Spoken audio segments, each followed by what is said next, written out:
Hello, today we will guide you through how to set price alert on Moomoo. Price alerts help you monitor a stock without staring at the screen all day.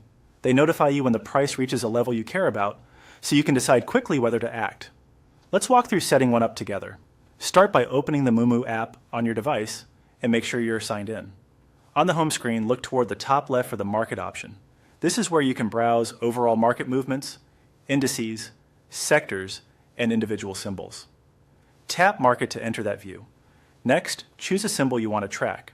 You can pick one from what's shown from your watch list or use the search bar at the top to find a ticker by name or symbol. Once you've opened the symbol's detailed page, you'll see its price chart, key stats, and trading information. Now look to the top right of the symbol page for the bell icon. This is the alert center for that specific stock.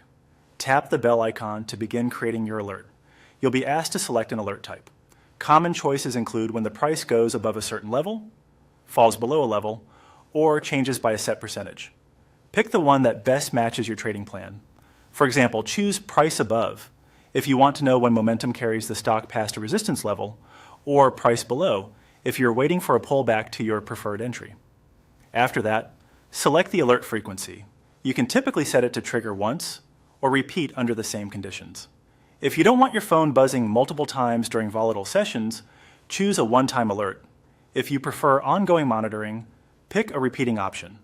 Add a short remark to keep things organized. A clear note like breakout watch at 50 or buy zone near 45 makes it easy to remember your intent when the alert fires, especially if you track multiple symbols. When everything looks good, tap Done to save your alert. You should see a confirmation or the alert listed under the symbol's alert settings. If your device's notifications are limited, you may need to allow Moomoo notifications so the alert can reach you promptly. That's it.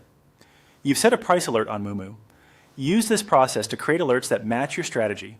Keep remarks consistent and review your alerts periodically to clean up ones you no longer need. Thanks for following along, and happy tracking.